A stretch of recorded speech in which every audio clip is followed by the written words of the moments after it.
నమస్తే welcome to V3 news లక్ష్యం సమాజహితం నేను పర్వీన్ ముందుగా ముఖ్యాంశాలు ఏపీ పంచాయతీ ఎన్నికల నోటిఫికేషన్ విడుదల ఈ నెల 25 నుంచి 27 వరకు నామినేషన్లు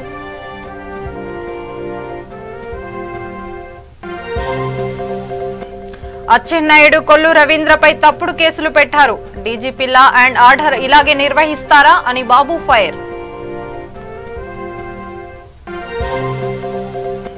సీఎం జగన్ మూర్ఖ వైఖరి ప్రదర్శించడం సరికాదు ఎన్నికలకు సహకరించాలన్న సిపిఐ నేత రామకృష్ణ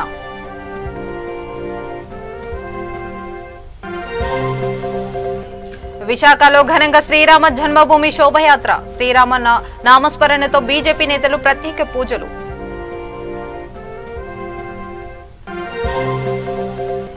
కడప జిల్లా పొద్దుటూరులో ప్రేమ్నాథి ఘాతుకం లావణ్య అనే అమ్మాయిపై సునీల్ అనే వ్యక్తి కత్తితో దాడి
ఆంధ్రప్రదేశ్ లో పంచాయతీ ఎన్నికల్లో భాగంగా తొలి విడత కోసం నోటిఫికేషన్ విడుదలైంది. విజయవాడలో రాష్ట్ర ఎన్నికల కమిషనర్ నిమ్మగడ్డ రమేష్ కుమార్ నోటిఫికేషన్ విడుదల చేశారు. రాజ్యాంగ రచించిన అంబేద్కర్ మానసపుత్రికే ఎన్నికల సంఘం అని పేర్కొన్నారు. ఎన్నికలు సకాలంలో నిర్వహించడం కమిషన్ విధి అని సుప్రీంకోర్టులో నిర్ణయం వస్తే తప్పకుండా పాటిస్తామని స్పష్టం చేశారు. ఎన్నికల ప్రక్రియను ప్రారంభించి ముందుకు తీసుకెళ్తున్నామని 4 దశల్లో పంచాయతీ ఎన్నికలు నిర్వహించనున్నట్లు తెలిపారు. తొలి దశలో విజయనగరం, ప్రకాశం జిల్లాలు మినహా మిగిలిన 11 జిల్లాలలో ఎన్నికలు ఉంటాయని పేర్కొన్నారు. ఇవాళ మధ్యాహ్నం 3 గంటలకు సిఎస్ పంచాయతీ ముఖ్య కార్యదర్శి హాజరు కావాలని కోరుకోమన్నారు.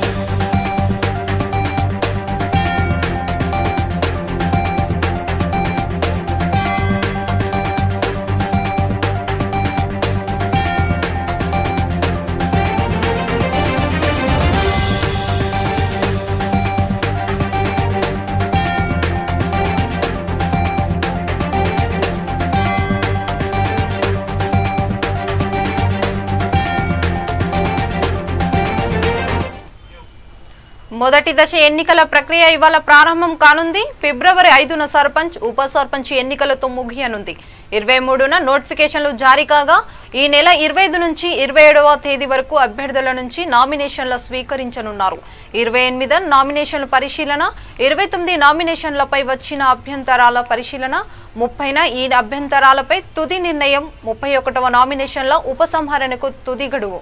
అదే రోజు పోటీలో ఉన్న అభ్యర్థుల జాబితా ప్రకటించనున్నారు. ఫిబ్రవరి 5న ఉదయం 6:30 నుంచి మధ్యాహ్నం 3:30 పోలింగ్ జరగనుంది. పోలింగ్ పూర్తయ్యాక సాయంత్రం 4 గంటల నుంచి ఓట్లు లెక్కించనున్నారు. అనంతరం ఫలితాల వెల్లడించనున్నారు. ఆ తర్వాత ఉప సర్పంచ్ పూర్తి చేయడంతో మొదటి విడత ఎన్నికల ప్రక్రియ ముగినుంది.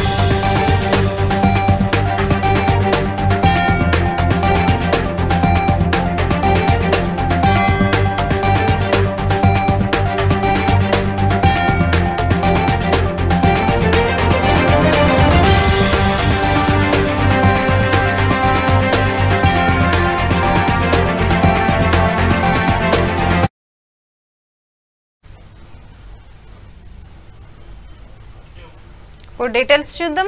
జమిలీ ఎన్నికలు ఎప్పుడైనా రావచ్చని టీడీపీ అధినేత చంద్రబాబు వ్యాఖ్యానించారు. పశ్చిమ గోదావరి జిల్లాలో పర్యటించిన ఆయన వైసీపీ వచ్చాక టీడీపీ నేతలపై 1350 కేసులు పెట్టారని తెలిపారు. అచ్చెన్నాయుడు, కొల్లు రవీంద్రపై తప్పుడు కేసులు పెట్టారని ఆరోపించారు. డీజీపీ లా అండ్ ఆర్డర్ ఇలాగే నిర్వహిస్తారా అని చంద్రబాబు నిలదీశారు.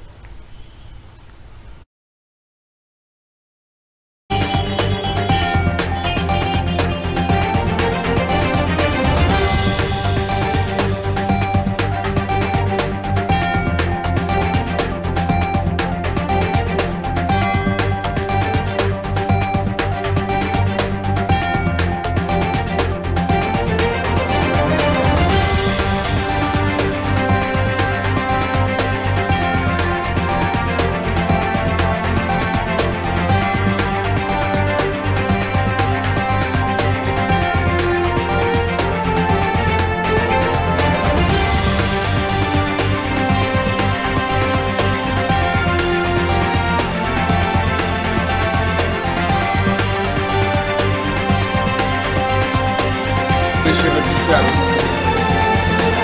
20 నెలలు అయింది ప్రభుత్వం వచ్చి 60 నెలల్లో 20 నెలలు అయిపోయింది. 1/3 టైం అయింది. ఇంకొక 1/3 టైం అయిపోతే లాస్ట్ డేస్లో వీళ్ళు ఇంటికి పోయే దాంట్లో బిజీగా ఉంటారు. అందులో ఎప్పుడైనా జమిలీ ఎలక్షన్లు వస్తే ఎప్పుడైనా రావచ్చు. అది ప్రధానమంత్రి సాక్షాత్తు ఆయనే దాన్ని ప్రస్తావించిన సందర్భాలు కూడా ఉన్నాయి. కానీ 20 నెలల్లో ఏం జరిగింది ఈ రాష్ట్రంలో మనందరం కూడా ఆలోచించుకోవాలి.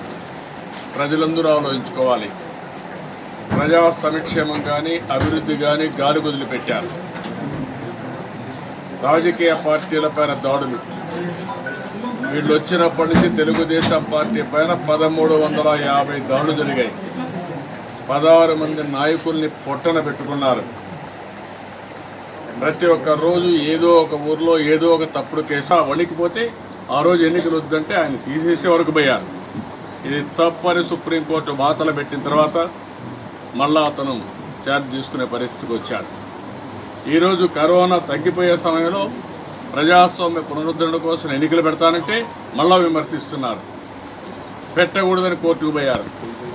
ఈరోజు కోర్టులో కూడా చాలా స్పష్టంగా చెప్పారు. మొన్న ఒక జడ్జిమెంట్ ఇస్తే మేము స్వాగతించాం. మీరేమన్నారు? ఎన్నికల కమిషన్ రాజీనామా చేయమన్నారు. ఇప్పుడు అడుగుతాను నేను, ముఖ్యమంత్రి రాజీనామా చేయి, మంత్రి రాజీనామా చేయి, మీరే కదా మనం చెప్పారు. మీకు ఈరోజు జడ్జిమెంట్ వచ్చింది కదా, సమాధానం చెప్పండి. ఇష్టానుసారంగా ప్రవర్తించడం, కోర్టులంటే కూడా లెక్కలేంతనంగా బిహేవ్ చేయడం మంచి పద్ధతి కాదు. నేను ఎన్నోసార్లు చెప్పాను, ఎప్పుడైనా సరే చట్టం ముందు అందరూ సమానమే. పెత్తనం దొడ్డిదారిన చలాయించాలనుకుంటున్నారు. గ్రామస్తులు ఎన్నుకున్న ప్రజాప్రతినిధులే అక్కడ గ్రామ పరిపాలన చేయాలి. ఏ విధంగా అయితే కేంద్రం ఉంటుందో దేశ వ్యవహారాలు చూస్తారు, రాష్ట్ర వ్యవహారాలు అయితే గ్రామ వ్యవహారాలు గ్రామంలో ఉండే స్వపరిపాలన ద్వారా జరగాలి. సెల్ఫ్ గవర్నెన్స్లో జరగాలి. దానికే ఎన్నికలు వస్తున్నాయి. అందరూ కూడా అర్థం చేసుకోండి. ఈ ప్రభుత్వానికి ఒక జోల్ట్ ఇవ్వాల్సిన అవసరం ఉంది. ఈ ప్రభుత్వం చేసే దుర్మార్గమైన అనాగరిక కార్యక్రమాలు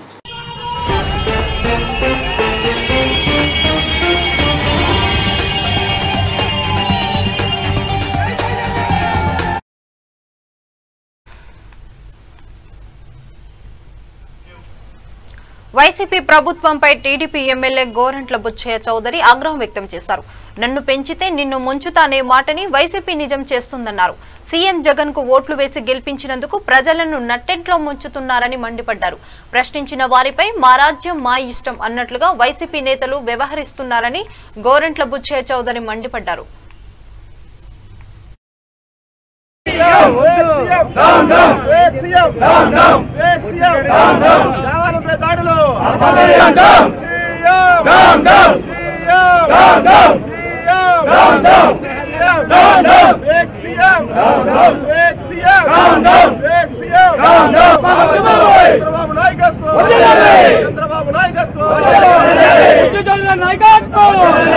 జై గోరంట్ల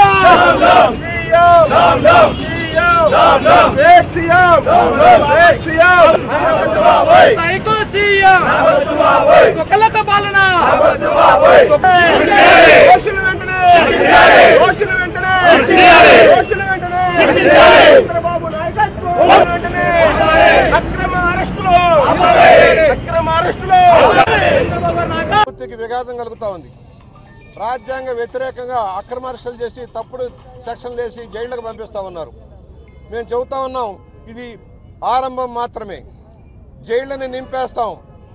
మొత్తం రాష్ట్ర వ్యాప్తంగా అన్ని పార్టీలు ఐక్యమై ఈ నిరంకుశ ప్రభుత్వానికి వ్యతిరేకంగా జైళ్లను నింపే కార్యక్రమం, జైలు బరో కార్యక్రమం మొదలు పెడతామని కూడా హెచ్చరిక చేస్తా ఉన్నాం. ఇప్పటికైనా అనేక హిందూ దేవాలయాల మీద దాడులు జరుగుతూ ఉన్నాయి.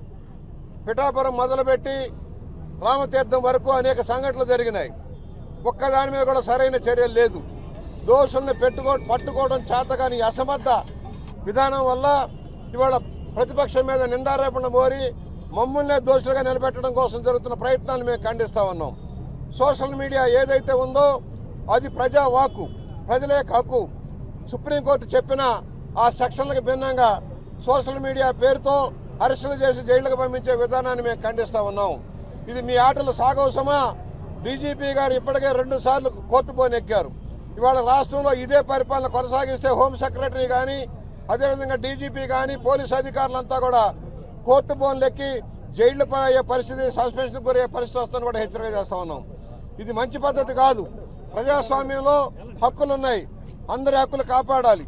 ఇవాళ ఏదైతే రామతీర్థ చూడటానికి వెళితే పర్మిషన్ ఇచ్చి చంద్రబాబు గారి కంటే ముందే విజయసాయి రెడ్డి ఎలా వెళ్ళగలిగాడు?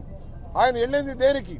అరాచకం సృష్టించడం కోసం వెళితే ఆయన మీద ఎవరో చెప్పి విసిరారని చంద్రబాబు గారి మీద, కళా వెంకట్రావు గారి మీద, అయ్యన్నాయుడు గారి మీద, అచ్చెన్నాయుడు గారి మీద కేసులు పెట్టి ఇవాళ తప్పుడు ప్రతి విషయంలోనూ సీఎం జగన్ మూర్ఖ వైఖరి ప్రదర్శించడం సరికాదని రాష్ట్ర సిపిఐ కార్యదర్శి రామకృష్ణ హితవు పలికారు. హైకోర్టు తీర్పును గౌరవిస్తూ జగన్ పంచాయతీ ఎన్నికలకు సహకరించాలన్నారు. కరోనా తీవ్ర రూపం దాల్చిన అమెరికాలోనూ ఎన్నికలు పూర్తయ్యాయని తెలిపారు. వ్యవసాయ చట్టాలు రద్దు చేసేలా సీఎం కేంద్రంపై ఒత్తిడి తేవాలని రామకృష్ణ డిమాండ్ చేశారు. పంచాయతీ ఎన్నికలపై సుప్రీంకోర్టుకు వెళ్లిన ప్రయోజనం లేదన్నారు.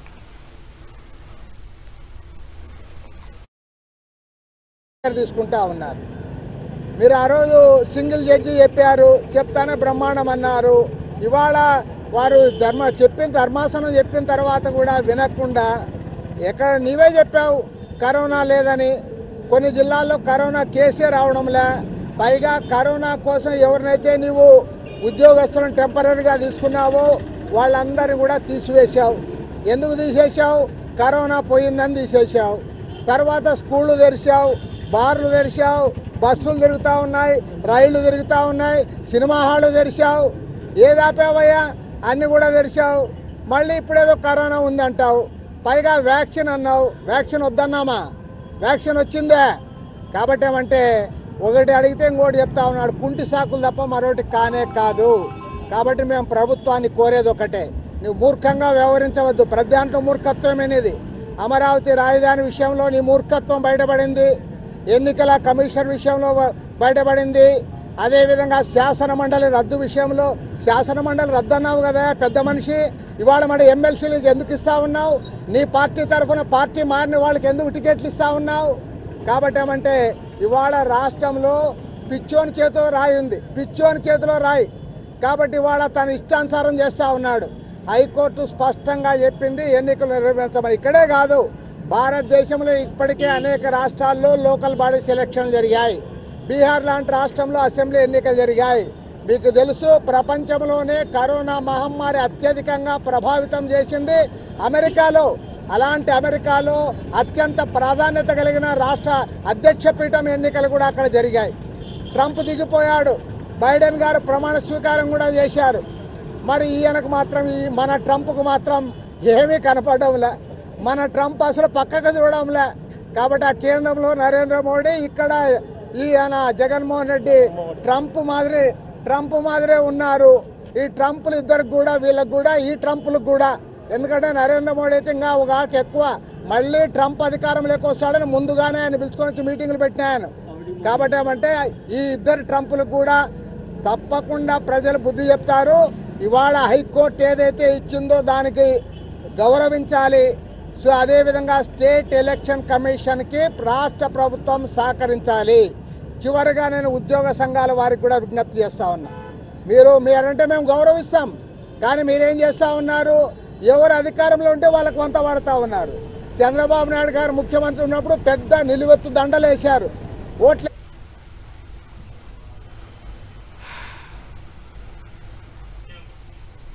పోలీసులు రాజ్యాంగబద్ధమైన చట్టాలకు లోబడి విధులు నిర్వహిస్తారని, ఏకపక్షంగానూ కొన్ని రాజకీయ పార్టీలకు మద్దతుగాను పనిచేయారన్న విషయాన్ని రాజకీయ నాయకులు తెలుసుకోవాలని ఏపీ పోలీసుల అధికారుల సంఘం అధ్యక్షులు శ్రీనివాసరావు అన్నారు.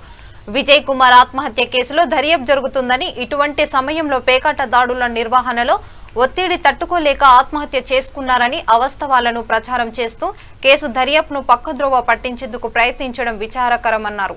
టీడీపీ అధ్యక్షుడు అచ్చెన్నాయుడు పోలీసులు బెదిరించడాన్ని పోలీసుల అధికారుల సంఘం తీవ్రంగా ఖండిస్తుందన్నారు. అంటే ఒకవైపు ఒక ఎస్ఐని కోల్పోయి మేము ఎంతో బాధలో దిగ్భ్రాంతికి గురవుతూ ఉన్నాం. అటువంటి సందర్భాన్ని కూడా అంటే శవాల మీద డబ్బులు ఏరుకుంటారు కదా, ఆ విధంగా ఉన్నాయి వాక్యాలు. దాన్ని కూడా అంటే మా చావు దాన్ని కూడా రాజకీయం చేసుకొని రాజకీయ లబ్ధికి పోలీసు వ్యవస్థని వాడుకుంటున్నారంటే నిజంగా ఇది ఎంత దారుణమో ఒకసారి మీరు కూడా మీ సందర్భంగా తెలియపరుస్తున్నాం. దీన్ని అత్యంత హేయమైన చర్యగా ఆంధ్రప్రదేశ్ పోలీసు అధికారుల సంఘం భావిస్తూ ఉన్నది. అసలుకి మీరు చేసినటువంటి ఆరోపణలో ఏ మాత్రమైనా వాస్తవం ఉందా ఒక్కసారి మీరు పునఃపరిశీలన చేసుకోవాలా. ఎందుకంటే ఈయన గుడివాడ 2 టౌన్ ఎస్ఐ గారు. ఎక్కడ జరిగింది పేకాట? మీరు మాట్లాడుతున్నటువంటి పేకాట రైడు నందివాడ పిఎస్ లిమిట్స్లో జరిగింది.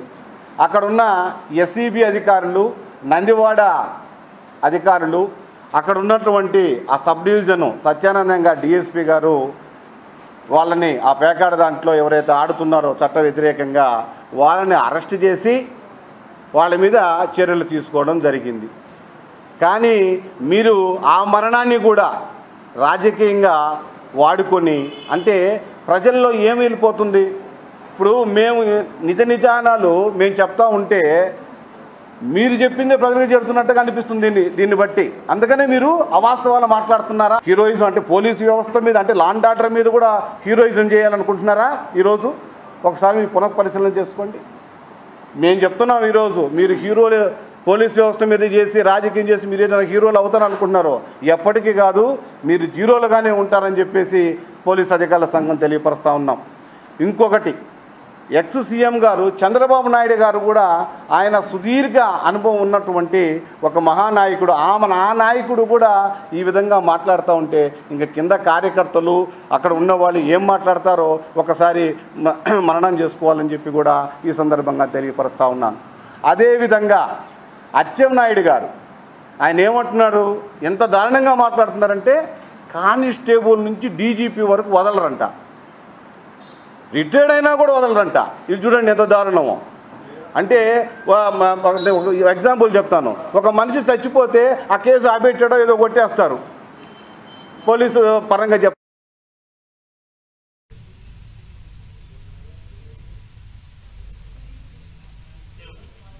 పంచాయతీ ఎన్నికల నిర్వహణపై హైకోర్టు ఇచ్చిన తీర్పు నేపథ్యంలో వచ్చే నెల 5న జరుగుతాయనే భావనతో బీజేపీ ఉందని ఆ పార్టీ నేత విశ్వకుమార్ రాజు అన్నారు.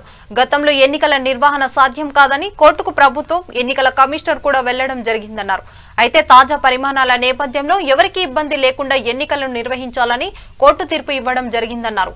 అయితే రాష్ట్ర ప్రభుత్వం కరోనా ఉందనే భావనతో ఎన్నికలను నిర్వహించలేమని చెబుతూనే పట్టాల పంపిణీ కార్యక్రమాలను నిర్వహిస్తోందని చెప్పారు.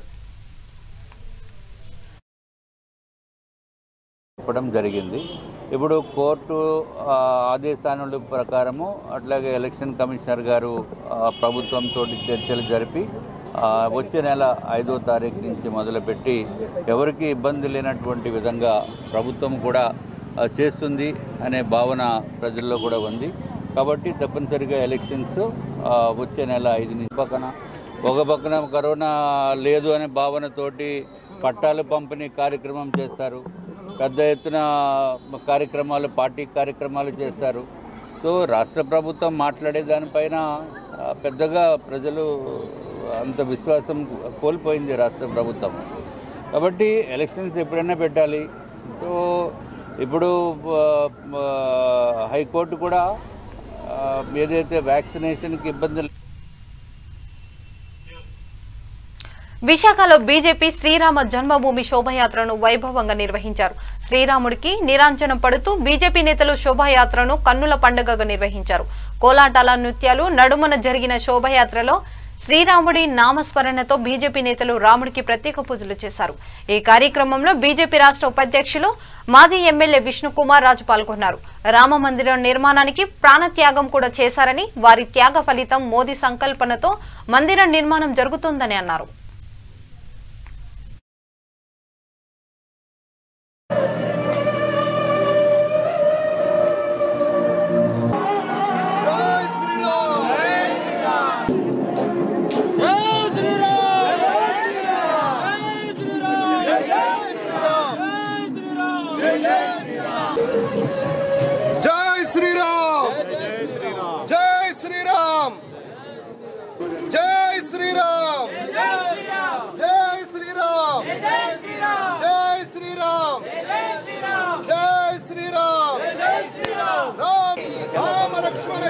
మంది వాళ్ళు ప్రాణాలు కూడా త్యాగం చేసి ఈరోజు భారతీయ జనతా పార్టీ నేతృత్వంలో ప్రధానమంత్రి నరేంద్ర మోడీ గారు ఎవరికీ ఇబ్బంది లేకుండా రామ మందిర నిర్మాణం గురించి సుగమం చేసి ఆ మందిర నిర్మాణంలో ప్రతి ఒక్కరూ కూడా రాజకీయాలకి కులాలకి మతాలకి అతీతంగా అందరూ కూడా కలిసి ఈ రామ మందిర నిర్మాణం చేపట్టినా పర్వాలేదు.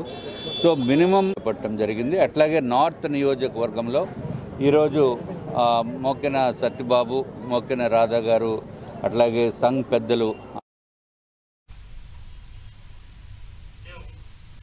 విగ్రహాల ధ్వంసం దుశ్చర్యల నేపథ్యంలో ఆలయాలను, వాటి ఆస్తులను పరిరక్షించేందుకు ప్రభుత్వంతో పాటు ఆయా ఆలయాల కమిటీలు, భక్తులు కూడా బాధ్యతలు తీసుకోవాలని పిఠాపురం పట్టణ ఎస్ఐ శంకరరావు కోరారు. పిఠాపురం పట్టణ జగ్గయ్య చెరువు కాలనీ వద్ద సామర్లకోట రోడ్డులో ఉన్న సాయిబాబా ఆలయానికి Pithapuram urban bank chairman Balipalli Rambabu సమకూర్చిన సీసీ కెమెరాల ఏర్పాటును ఆయన ప్రారంభించారు. ఈ కార్యక్రమంలో ఆలయ కమిటీ సభ్యులు ఓరుగంటి వీరబాబు, అడబాల గోపాలకృష్ణ, విశ్వనాథుల రమణ, జి వీరబాబు తదితరులు పాల్గొన్నారు. 4 గంటలు కూడా కమిటీ మెంబర్ ఇక్కడ ఉండడం, చాలా ఎటువంటి అనర్థాలు జరగకుండా చూసుకోవడం జరుగుతుంది. అలాగే పోలీసు వారు కూడా ఎప్పటికప్పుడు ఈ దేవాలయాన్ని రోజు కొద్దిగా ఈ రోడ్డు మీద సాయిబాబా గుడికి సీసీ కెమెరాలు అమర్చడం జరిగింది. మన పిఠాపురం సర్కిల్ ఇన్స్పెక్టర్ రామచంద్రరావు గారు, అలాగే మన టౌన్ ఎస్సీ గారు శంకర్రావు గారు ఆదేశాల మేరకు మన జగ్గేచర్లో పోలీసు వారు మీటింగ్ పెట్టడం జరిగింది. జరుగుతున్న ఈ ఆలయాలపై దాడులు నివారించడానికి మన పిఠాపురం టౌన్ పోలీస్ స్టేషన్ పరిధిలోకి వస్తే దాదాపుగా ఉన్న ఆలయ కమిటీ మెంబర్లందరికీ కూడా మీటింగ్లు పెట్టి ఆ కమిటీకి సంబంధించిన ఏ దేవాలయాలు కానీ, మసీదులు కానీ, చర్చిలు కానీ ఉన్నటువంటి అన్నిటిని కూడా కమిటీలుగా ఏర్పాటు చేసి ఆ కమిటీ మెంబర్స్కి ఈ విగ్రహాలపై జరుగుతున్న దాడుల గురించి వివరిస్తూ ఇక మీదట అలాంటివి జరగకుండా ఉండాలంటే మనం ఏదైతే ఏర్పాటు చేసుకున్నామో ఆ దేవుణ్ణి రక్షించుకోవాల్సిన బాధ్యత మనకే ఉందని ఉద్దేశంతో ఉందని వాళ్ళందరికీ కూడా అవగాహన కల్పించి. ఇక నెల్లూరు జిల్లాలో ఆటో యూనియన్ సంఘ నేతలు ఆందోళన చేపట్టారు. ఆటో కార్మికులపై అధిక జరిమానా విధించే జీవో నెంబర్ 21న రాష్ట్ర ప్రభుత్వం వెంటనే రద్దు చేయాలని ఆటో యూనియన్ జిల్లా కమిటీ ఆధ్వర్యంలో ఆర్టీఓ ఆఫీస్ వద్ద నిరసన వ్యక్తం చేశారు. జీవో నంబర్ 21ను రద్దు చేయాలి. రవాణా రంగ కార్మికుల మెడలో ఉరితాడు బిగించే జీవో నంబర్ 21ను పోరాడతాం జీవో నంబర్ 21 రద్దు చేసే వరకు పోరాడతాం జీవో నంబర్ 21 రద్దు చేసే వరకు రద్దు చేయాలి. జీవో నంబర్ 21ను వర్ధిల్లాలి CITU. ఉన్నాం. మీరు పాదయాత్ర సందర్భంలో నేను ఆటో కార్మికుల కష్టాలను చూశాను, వాళ్ళని ఆదుకుంటానని చెప్పి జగన్మోహన్ రెడ్డి గారు ప్రకటించి 10,000 రూపాయలు నేను వాహన మిత్ర పథకం కింద ప్రతి ఒక్క ఆటో కార్మికులకు ఇస్తానని చెప్పారు. మీరు కుడి చేతితో 10,000 రూపాయలు ఇచ్చి ఎడమ చేతితో 30,000 రూపాయలని కార్మికుల దగ్గర నుంచి లాక్కుంటా ఉన్నారు. ఇది సమంజసం కాదు. మీరు తక్షణమే తీసుకొని వచ్చినటువంటి జీవో నెంబర్ 21ని రద్దు చేయాలని చెప్పి మేము కోరుతా ఉన్నాం. ఈ రోజు ఆటో రంగంలో పనిచేసేటువంటి కార్మికులు మిమ్మల్ని ఉపాధి చూపిండి అని చెప్పి అడగడంలా, అయ్యా మా బతుకులు మేము బతకతాం, మమ్మల్ని బతకనివ్వండి అని చెప్పి అడగతా ఉన్నా ఈ రాష్ట్ర ప్రభుత్వం పెనాల్టీ రూపంలో ఆటో కార్మికులు నడ్డి వీర్చి ప్రభుత్వాన్ని నడుపుకోవాలనేటువంటి పరిస్థితులు వ్యవహరిస్తా ఉంది. మొన్న ఏలూరు, నిన్న పూళ్ళ, ఈ రోజు దెందులూరులో వింత వ్యాధి కలకలం పెడుతుంది.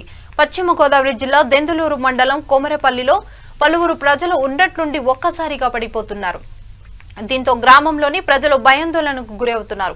ఈ వింత బారిన పడ్డ బాధితులను ఏలూరు ప్రభుత్వ ఆసుపత్రికి తరలించి వైద్య చికిత్సలు అందిస్తున్నారు. దెందులూరు ఎమ్మెల్యే అబ్బాయి చౌదరి ఆసుపత్రిలో చికిత్స పొందుతున్న బాధితులను పరామర్శించి బాధితులకు మెరుగైన చికిత్స అందించాలని వైద్య శాఖ అధికారులను ఆదేశించారు.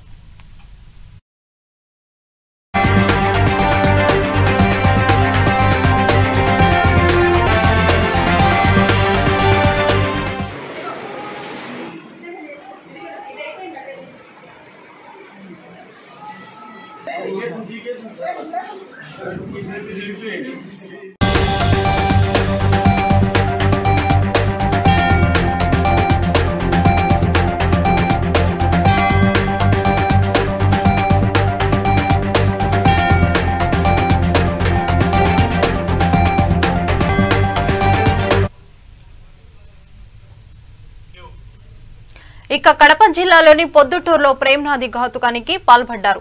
జోళ్లు లావణ్య అనే అమ్మాయిపై సునీల్ అనే వ్యక్తి కత్తితో దాడి చేశాడు. సునీల్ గత 3 నెలల నుంచి లావణ్య వెంట పడుతున్నాడు. ఈ క్రమంలో ఇంట్లో ఎవరూ లేని సమయంలో లావణ్యపై కత్తితో సునీల్ దాడి చేశాడు. తీవ్రంగా గాయపడిన లావణ్యను స్థానికులు ప్రభుత్వ ఆసుపత్రికి తరలించారు. ఈ ఘటనపై పోలీసులు కేసు నమోదు చేసి దర్యాప్తు చేస్తున్నారు.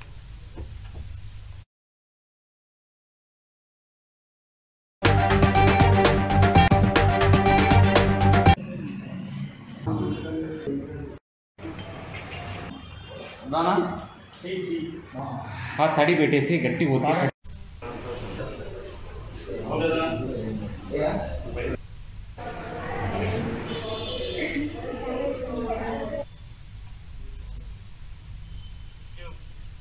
ఇప్పుడు బులెటిన్లోని మరోసారి హెడ్లైన్ చూద్దాం.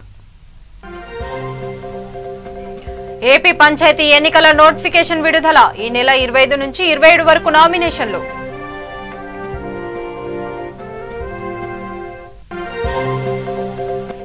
అచ్చెన్నాయుడు, కొల్లు రవీంద్రపై తప్పుడు కేసులు పెట్టారు.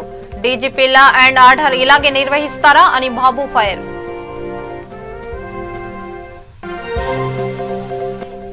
సీఎం జగన్ మూర్ఖ వైఖరి ప్రదర్శించడం కాదు, ఎన్నికలకు సహకరించాలన్నట్టు సిపిఐ నేత రామకృష్ణ.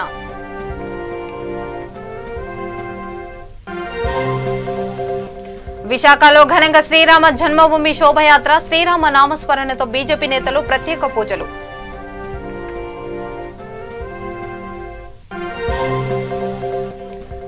కడప జిల్లా పొద్దుటూరులో ప్రేమ్నాథి ఘాతుకం.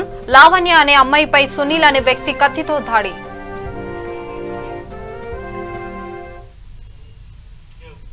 ఇంతటితో వార్తలు సమాప్తం. చూస్తూనే ఉండండి V3 న్యూస్. నమస్కారం.